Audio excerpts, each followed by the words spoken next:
Hello, good morning everybody, and a very warm welcome to the Sustainable Farming Incentive Pilot webinar on land management planning. My name's Louise Maguire. I'm with the SFI team. I work for DEFRA, and today we're going to be delivering you a short presentation based on land management planning. Liz, if I can hand over to you for the housekeeping, please. Thanks, Louise. My name's Liz Harding-Ware and I'm in the DEFRA pilot learning team. And what I am focusing on is sending you some information. So I'm the person behind a lot of the newsletters and the email inbox. So I'll do my best to point your query in the right direction, or our team will be sending you the information that you need. So for today's webinar, this is for Sustainable Farming Incentive Pilot participants. If you're not a participant and you've got any questions, do drop us an email in the email in our footer below. And do make sure to enable for you to be able to make sure that you receive all the comms and learning activities. Make sure your business details are up to date on your raw payment service account. And we've been in touch with everyone recently about a learning activity contact too. So do check your emails and let us know if you haven't been receiving anything, and we can make sure we add you to the list. Also check your junk email. Sometimes things do hide in there rather than your inbox. And you should have received the land management planning guidance, but any problems, drop us an email and we'll do our best to send that to you as soon as we can. Thank you very much indeed, Liz. I'll just go through the agenda for today, then I'll hand over the team. So I'll just give you a short welcome. Then I'll hand over to Robert, who's going to take you through an introduction to land management planning. So you will have already received some templates based on land management plans. These have been tested and developed through tests and trials. And this is really a follow-on webinar just to take you through those, what we're trying to achieve from asking you to complete the land management plans, what we want to learn and what we need you to do. So Robert will take you through that and try and answer some of the questions that we got from the welcome webinars where we introduced land management plans. We're then going to be joined by some guest speakers, and I'm delighted that Brian and Liz Griffiths are here with us today to talk about land management planning. They were involved in the North Devon Pioneer test and trial and developed a land management plan as part of that, and they're here to tell us about their thoughts about that planning process and how they're going to be using that within the pilot. So if I hand over to Robert to take you through the session today. Robert? Hi everyone, my name is Robert Boyd and I lead on land management plan learning in the pilot. So as Louise has already said, the next few slides are just going to be introducing land management plans and going through the learning process, what we want to learn, and answering some of the more frequent questions that have come out of the welcome webinar and through the feedback to the mailbox. So, introduction, what is a land management plan? Simply, it's just a plan, a document or collection of documents on how you manage your farm. So in relation to the SFI pilot, it is what you're doing or what you plan to do in order to meet the standards that you've signed up to. It can be many different formats. Some people might just have one side of a page summarizing what they need to do to meet their goals, whereas other people might prefer a more detailed approach, more like a folder of information on management actions, priority data, environmental records, and maps and things like that. We understand that not everyone will keep a land management plan as part of their farm. Some will and update it regularly, but the important thing is that like we know that every farmer does plan to some level. It just might not be recorded the same way that we are asking through the pilot. So can I get the next slide, please? And why are we looking at land management plans in the pilot? So planning it helps to ensure the successful delivery of actions.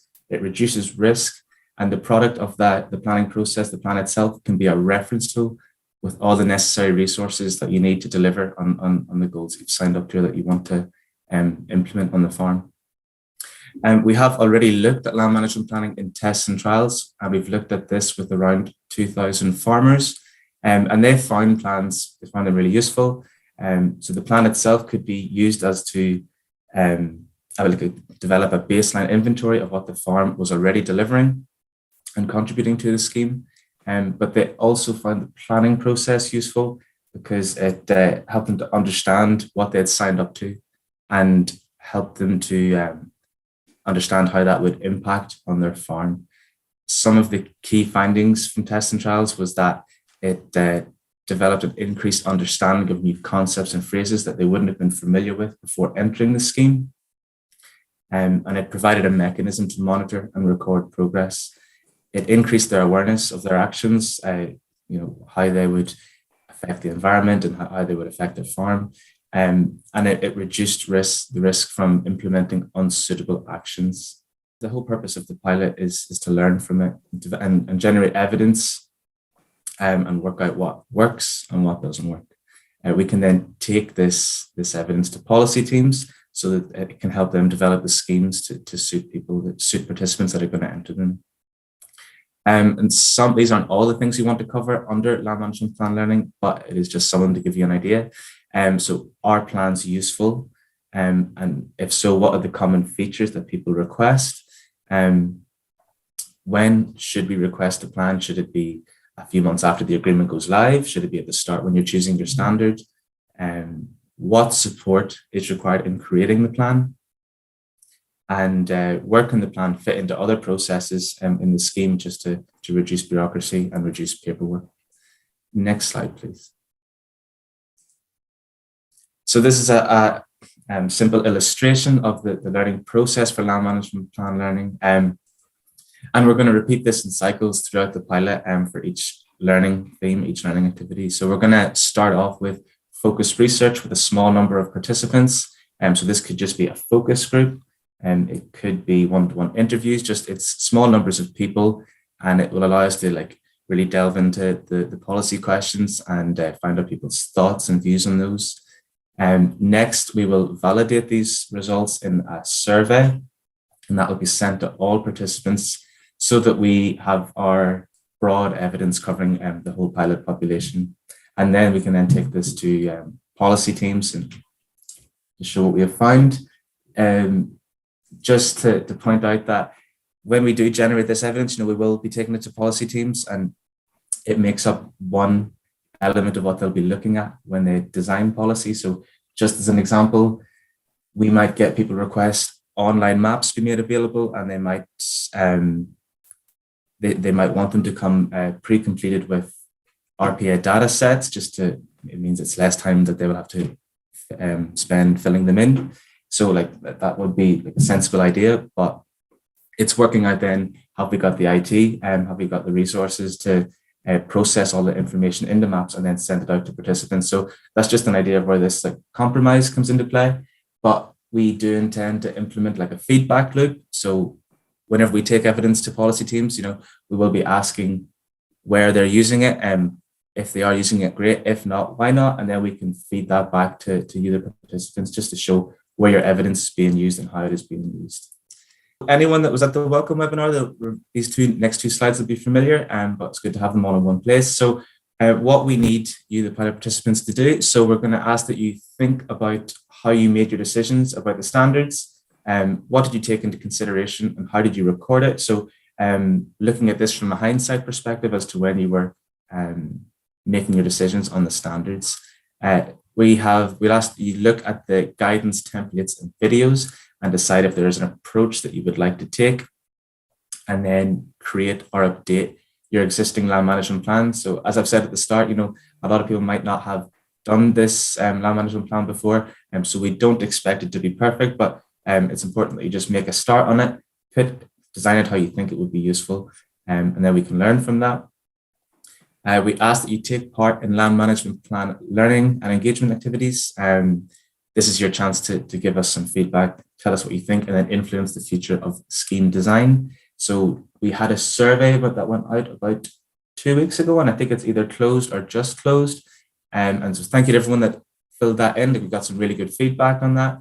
So we'll be going through the analysis and the comments of it in the next week, and then we will be reporting on that soon. But anyone that did fill that survey in, majority of people feedback said it was really simple, really quick and easy to complete.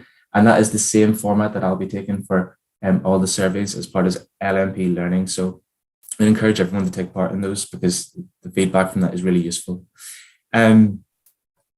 Maintain and update your land management plan as your agreement progresses. So these documents are supposed to be working documents. They're not supposed to just be made and then left to sit on a shelf or someone's hard drive on a computer. But at the same time, we're not asking you to update it just for the sake of updating it. Like, update it when things change on the farm or when things change with regards to your agreement. So some examples here would be if you needed to get materials to implement a standard, so such as fencing, you might want to include that in your plan. Or if you had really wet conditions, you couldn't get machinery into the fields to cut hedges as you had set out to with the hedgerow standard, you would also might want to include things like that in your land management plan. And lastly, then, feedback to us or ask us questions at SFI Pilot Learning mailbox. And we have had quite a bit of feedback in so far, and it's been really useful, really interesting to see. So thank you for that, for those of you that have sent that in. Getting started. So we have, we sent out some guidance a couple of weeks ago. If you haven't received that, let us know and we can get that over to you. So this was made up of a general guidance document, which is an overview of what a plan is, what it could include, what we want to learn, and what we need from you. And then we also had 3 templates, guidance, and videos associated with those templates, and they're all named after the test and trials group that produced them. So the first one, template A by the North Devon Pioneer Group, and as Liz said earlier, that is the same test and trial that Brian and Liz were involved with. So their template had a focus on financial information, and they felt, they can tell you better than I can, but the finances, knowing the finances of the farm, and it was useful for them because it helped them to decide on what standards that you would apply for. Template B by Cookmere and Pepensey was a table-based template, and it focused on what the farm was currently delivering and what they aspired to deliver. Template C by the Land Workers Alliance was the same as Cookmere and Pepensey. It was table-based, but it was set in Excel, so for anyone that prefers Excel. It was also used UK habitat codes to label land before and after it was entered into a scheme, and they find these habitat codes really useful. But some feedback we have seen come in was that people didn't want, some people wanted to use the codes, but some people found them too complicated or couldn't access them. And just to point out that if you like the template but don't like the codes, feel free to put something else in. If you want to label it just by a phrase or words, that's fine. And you don't have to use the templates as they're laid out there. It is up to you what you would find useful.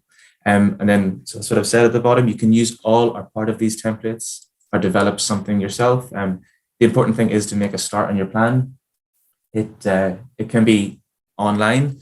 It can be on paper. It really is what your skill sets allow, what you think would be most useful to you. Some other feedback we had coming in was that could there be a standard one, a template that was just given to everyone so that it made everything align up nicely? And that does sound sensible, but the reason we haven't went with that approach is because if we get everyone a standard template or an example, they might just repeat that and then we wouldn't learn from that. Whereas the point of this is that we want to know what you think would be useful, what elements of are useful to you in a plan. And so we can only really learn that by asking you to design your own or to use the templates and build on that as you see fit. And there was also some feedback coming from the arable sector that the templates didn't suit them. And these templates, they weren't designed specific to individual sectors. But we would ask that you try and fit them around your farm if you can, or just design something up by yourself. From that feedback, we know that we need to do like another focus group on what are the common elements of a plan. And so that's what we will be doing. So if you have any strong viewpoints in that, we'll invite, or feel free to come along to those focus groups and give us feedback online onto what elements you think would be useful, or how can we build a template that would be useful to the arable sector. So this is just a quick summary of some of the most common welcome webinar questions. So I'll run through these really briefly. What differentiates a land management plan from the journal? So these two they are quite similar in some aspects. They can complement each other, but the land management plan sort of records what you're planning to do, where you're planning to do it, and why. The journal is more about recording feedback on how you're finding the pilot, what your experiences are, and things like that. Is the LMP for the whole farm or just the land in the pilot? So we encourage a land management plan to include the whole farm, because when applying for your standards, we feel that it's important to consider the whole farm in that. And so you just bring it all into the LMP, the land management plan. But if that is too much work, or you don't feel that is useful for you, you can just fill it in as part of the land that is in the agreement. Can you use your own LMP or one of your own design? Completely fine to use your own or use the templates or parts of the templates. Completely up to you. Where do you send your LMP? So we're not going to be asking for LMPs. We're not going to be asking at a certain time point during the pilot. It is more about filling that in, and then we can do learning activities that involve those LMPs. And I have seen a couple that have come into the mailbox so far, just out of interest. They are really cool.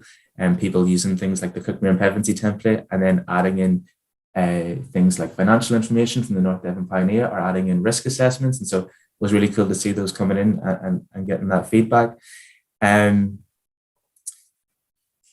Does the LMP form any part of the payment for the scheme? So work on LMPs fits into the allotted learning time that you have to complete as part of that payment. So that is where LMPs would fit into that side of things. If you're doing soil management, do you need to complete the LMP? So this is again, but we would encourage that even if you are just doing soil management, that you would complete an LMP, just because it comes into the thought process for the planning around standards. And are there any specific tools that we should be getting familiar with? So at the minute, we have nothing set out, and we are, like I said, doing a focus group on mapping. Invites should have went out in the February newsletter. So if you're interested in that, sign up. And in that, we'll be covering some mapping tools, but we will learn about different tools throughout the pilot, and we'll be asking for feedback on those. Next, this will be far more interesting than my part, but I have the pleasure of introducing Brian and Liz from the North Devon Pioneer Group. Can I ask you to introduce yourselves, please, and introduce your farm? Okay, we're Brian and Liz. We farm 320 acres down here in North Devon. It's an all grassland farm. We're predominantly sheep with a few beef cattle. Anyone who saw the video that we produced will note that it was raining in November, and it's still raining now. That's Devon for you. So what else do I need to say? That's essentially the farm. Would you like me to crack on and talk about the land management plan? Yeah, that'd be perfect. What you find useful with it, and maybe other ones if you find stuff useful in the other ones. Okay, well, look, first and foremost, we are sheep farmers, and we intend to remain as such. Commercial sheep production is the backbone of what we do. We're not sort of fanatical rewilders or anything like that. So farming is at the forefront of everything. But that said, we do recognize that there is a need to improve our sort of environmental credentials for our own sake and for the sake of the industry at large. And so we firmly believe that SFI is a step in the right direction. We think it's the right direction to travel. And so with that in mind, we put our whole farm into the pilot scheme. And we hope that we can help develop something that works to the benefit of everybody. So if we move on to the land management plan itself, the video that we did as part of the North Devon Pioneer Trial, the plan was done, it wasn't done to a format of our design, it was a template that was given to us to do. And whilst it covered all of the requirements of the land management plan, it was, in our view, perhaps slightly over complex. We ended up with too many pages and too many words for our liking. And with the benefit of that experience, and having watched the other videos of Martin Hole and Rebecca Lawton, I think if I were doing another plan or designing a template, it would be a little bit more streamlined, a little bit more simplified, and it would contain elements of all three of those versions. So in our view, what a land management needs to cover are three elements. we need to have an appraisal of the farm's assets, firstly. Secondly, we need to have an understanding of the options and the standards that are available in the scheme. And then thirdly, we need to calculate the impact of adopting one or more or all of those standards. So this is the sort of thing that many farmers would say, well, I do this all the time. I carry these plans around in my head. But for something as complex as this, I do think there is a good case to write something down, even if it's on the back of an envelope.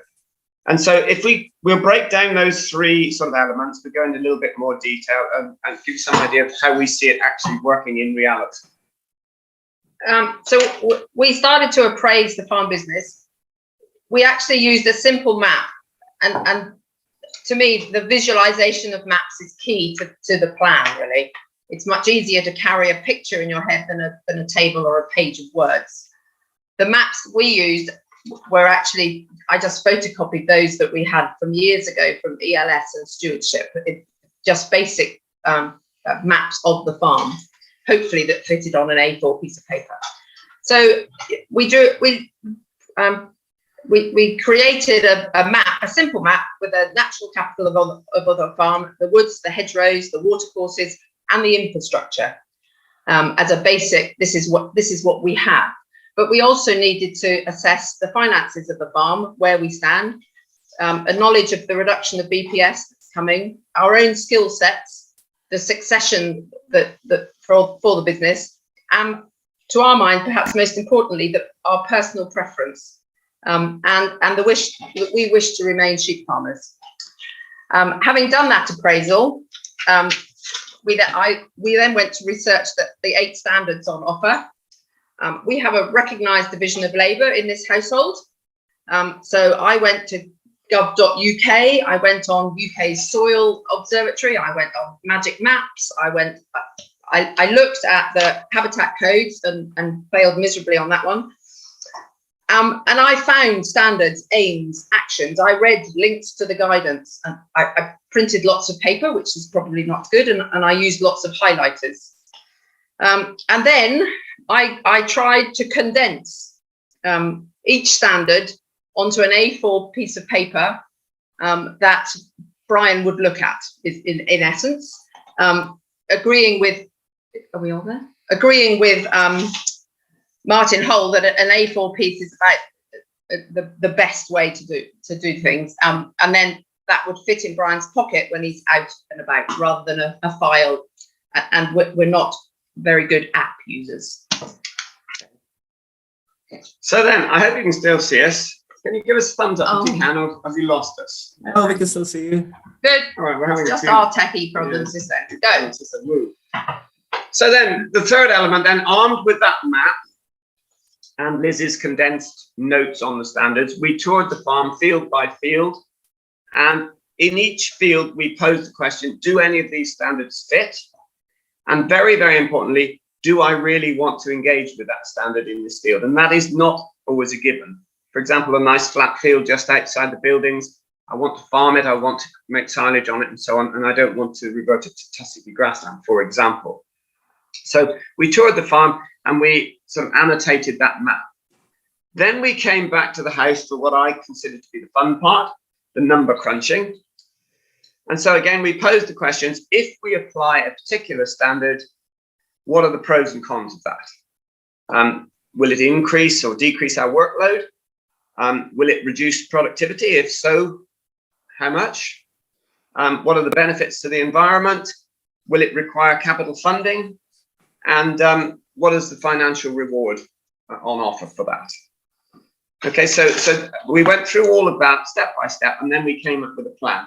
So if we could give you just 2 or 3 examples of standards that we worked through and explain the sort of conclusion that we came to. Some worked and some didn't.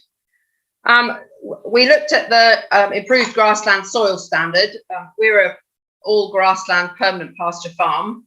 We felt we could reach the intermediate level quite easily and then stretch to the advanced level with extra paperwork and testing. So we investigated detailed soil sampling, costs around £65 a sample, I believe, and with a payment now, not when we started, of £84 a hectare. We felt that was doable. Some of the soil sampling needn't be as detailed. You can go out, dig a hole, work out its texture, form balls, find slopes on UK Soil Observatory, or use a spirit level. And possibly, especially within the soil standard, I felt the work would be loaded in the first year. Having got the assessment and got the management plan, the second year may be a bit easier. So we felt this was cost effective and achievable.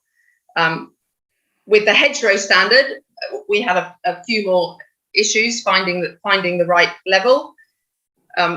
Starting with RPA mapping issues, a lot of our hedgerows are not mapped correctly, and you think, well, hang on, how am I going to get all this corrected, and what impact will it have on other parts of payment schemes?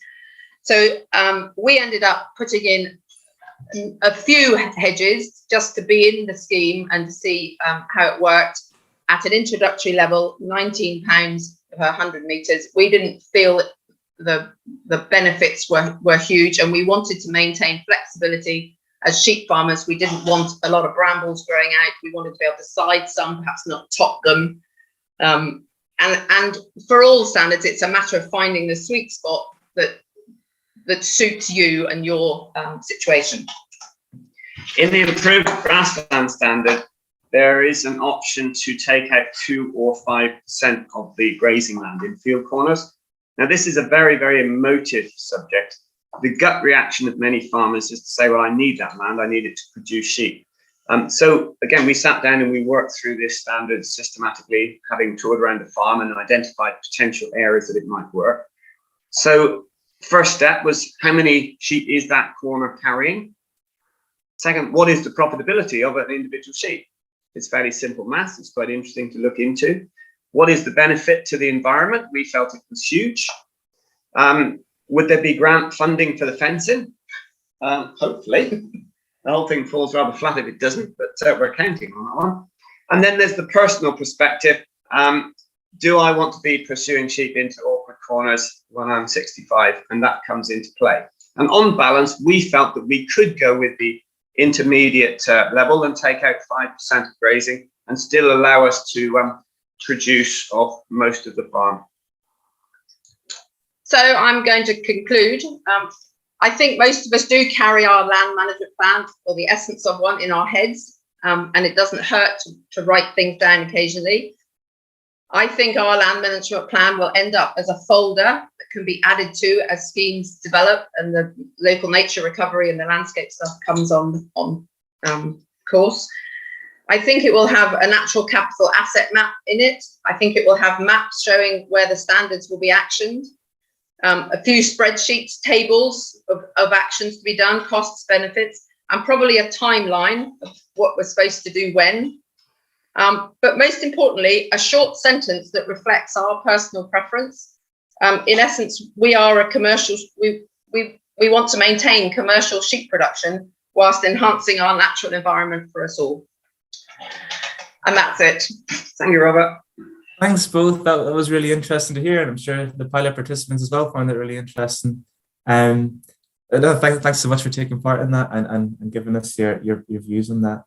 So I'm gonna hand back over to Louise now. That's great. Thank you very much indeed, Robert, and a huge thank you to Brian and Liz for giving us a run through of what you've been doing with your land management plan. It was hugely useful. Brian, Liz, please do stay there, because we may have some questions that it might be useful for you to answer. Thank you for those of you that have been adding your questions to the Q&A and to the chat.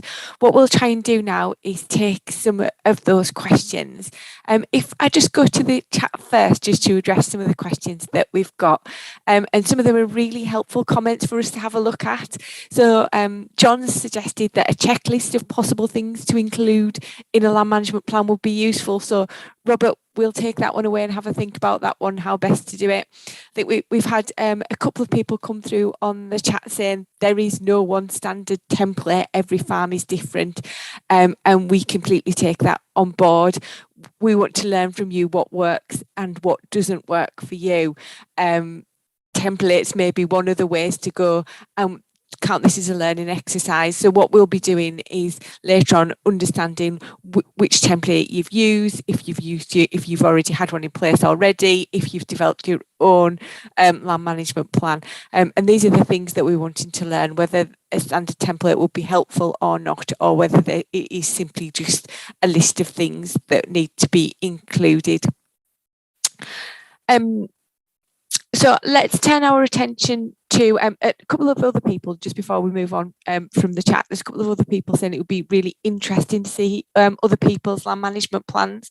And as Liz alluded to, we are hoping to start our online community very soon of pilot participants. So thank you very much to those of you that's been involved in doing some user testing of the site. So we're hoping to roll that out by the end of this month to you, and that will really be an opportunity for you to share things with each other, to share your learning with us about what you're doing. So I hope you found that a great resource, and I think it'll be a great place where you'll be able to upload versions of your land management plans. But if there's anybody that is willing to share your land management plans, if you just get in touch with us now at the SFI email address, and we can make sure that we can share those with everybody if we have your agreement to do so. Before we go into the questions, I can see there's quite a few questions in the chat about some of the standards and about capitals. So I just, before we delve into the LMP questions, I just wanted to let you know that we will be having some webinars very shortly, which are designed to be drop-in sessions for you to ask questions on capitals. So you will see recently that we've announced that the capitals will be open, an opportunity for you to apply for capital items will be opening. So we just wanted to have some sessions that's dedicated to any questions that you may have about those particular issues. So those will be in the newsletters, and you'll be able to sign up for that very soon. So please do keep a lookout for that, and we hope you'll find that very helpful. So we're not intending to address those today. I can see there's also lots of questions about the implementation of several of the standards, and we are keen to understand and learn from what it is you need to be able to implement the standards on your land. So we're coming out with some learning activities very soon for us to understand about each of the different standards, what it is in terms of learning, what we do, what questions you've got, and how could we have answered those in the guidance that we have, what you need to be able to answer those. So please do, if you have got a question, please, or you've got some comments about the guidance and what you'd like to see, please do keep a note of it in your learning journal. Equally, people have said, how do we share the learning with you? You can email us to the SFI email address, but what I'd really recommend is that you do keep a note of all of your learning in your learning journal, because there's going to be lots of opportunities and lots of learning activities coming up that will tell you how you that will be a useful reminder if you note down what you've learned, what your thinking is, what you'd like to see in terms of the implementation of the standards. Obviously, we've got quite a few webinars coming up, but we are looking at how we bring together pilot participants looking at the implementation of the standards. So there will be some information coming out on this very shortly. So if we turn to some of the questions on the chat. So the first question that we've got, Robert, is the templates often mention local priorities agreed by local stakeholders. How do we find out what these are? And to the best of my knowledge, there are none in this area. Just to preface that, what I'd say is that these templates were developed through our tests and trials, and a lot of those tests and trials involved farmers coming together to look at what the local priorities could be in their valley, in their catchment, or in their landscape area. So that's really what it's referring to. So I wouldn't worry too much about it. Robert, is there anything that you wanted to add in terms of local priorities? No, like you said, it was farmers coming together for those tests and trials, and like different environmental bodies and stuff. Maybe some of the priorities that they had. But for people signing up to the agreement, it is just meeting the standard that you've signed up to, and I guess what you're most interested in. But as future part of the schemes, we might look at some supporting documents on the local priorities, things like that. Thanks, Robert. We've got another question here. What if the land I enter into SFI already has a land management plan that has been prepared by the landowner? Robert, are you happy to take that one? Is that, I guess that might be a reference to if it's tenanted land, would it be? Or if it was a different landowner, but I mean, if they already have a land management plan and you're following that, I mean, it's still a plan, if you can build on that to suit your own goals, then by all means go for it. I'm just not sure the context of that question. Yeah, I think that would be my advice to Robert. I think if there is a land management plan there, it has been prepared by somebody else, whether it was a previous tenant or whether it was the landowner, to have a look at the land management plan, see if it meets your purposes, whether you would have designed it in a similar way, and just use what works for you. Just looking at some of the other questions.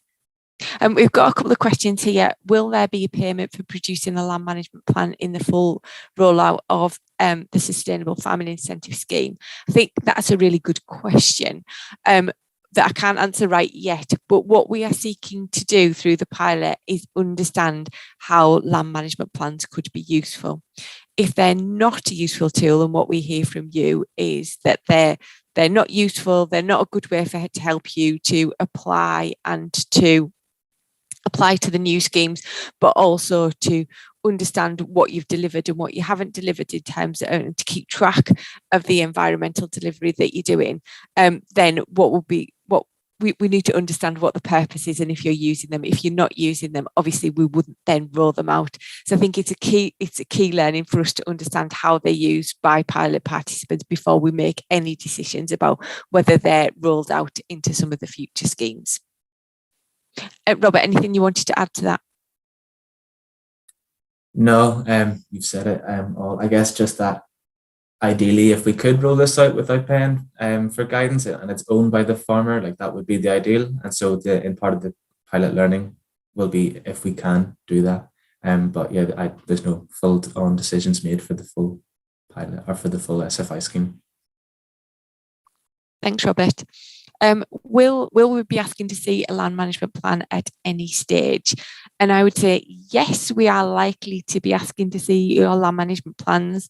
There are learning activities that will be coming up that you can sign up to, and I think it'd be useful if you've made a start on your land management plan to bring that to those, so we can get the best learning from and understand the issues, what you've liked, what you've not liked, and what you'd like to improve about doing the land management plan.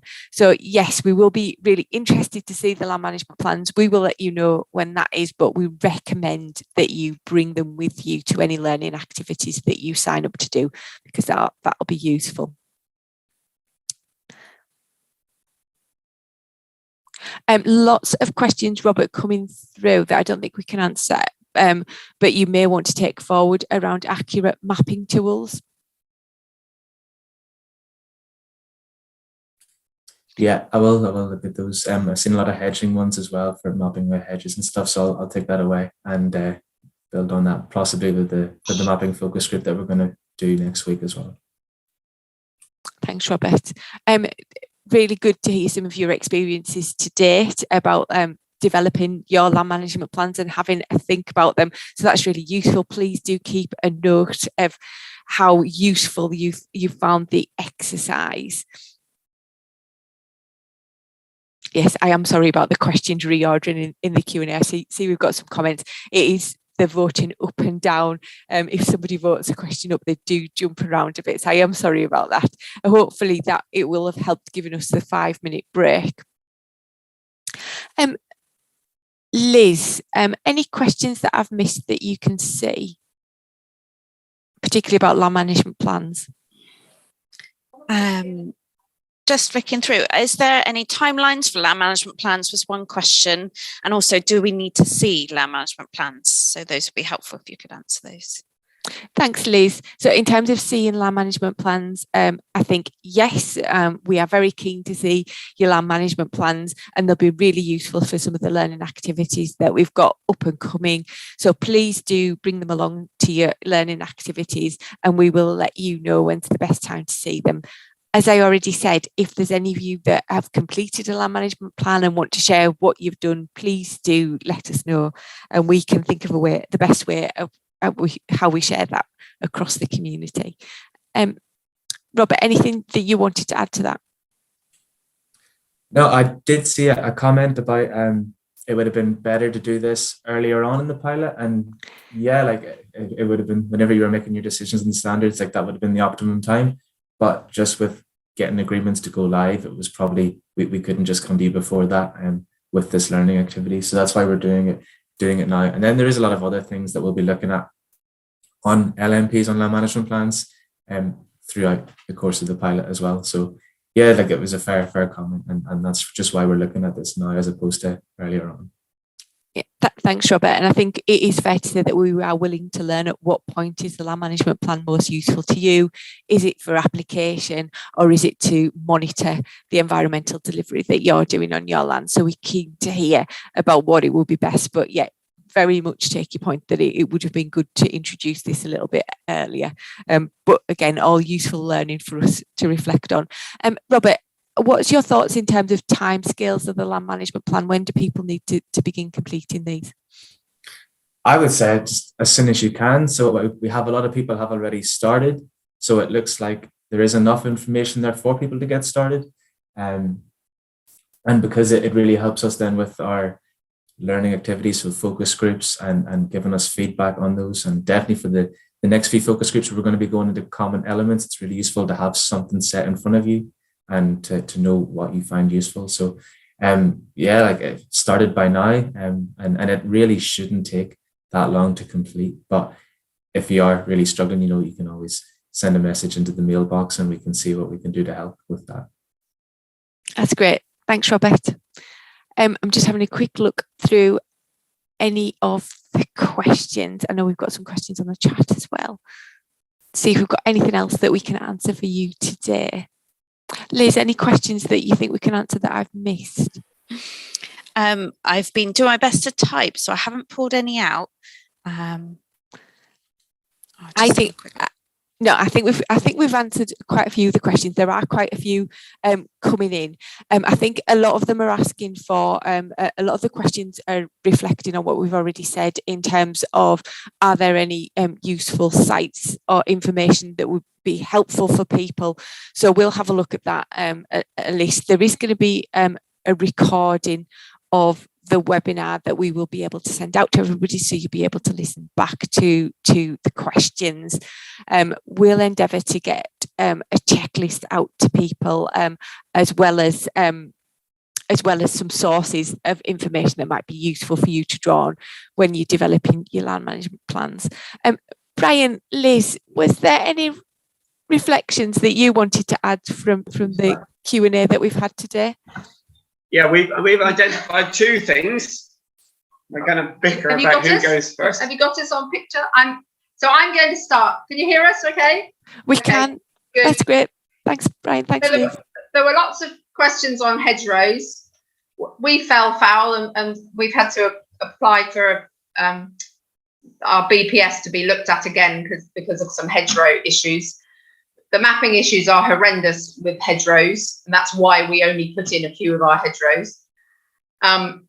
You can use the RPA login system to measure your hedgerows. They are already measured there if you click hedges that are up on the map, or if you use Magic Maps, Magic Maps is wonderful. I've played with it. There is a lot of information on there, but you have to try and find it. And I can only suggest you find somebody who is happy to play with Magic Maps for an hour. And that is where you will find the habitat priority issues for your area, but it's not easy to use. And the UK Soil Observatory mapping system, that is good. If you play with it and find the correct places, you can find slope and other soil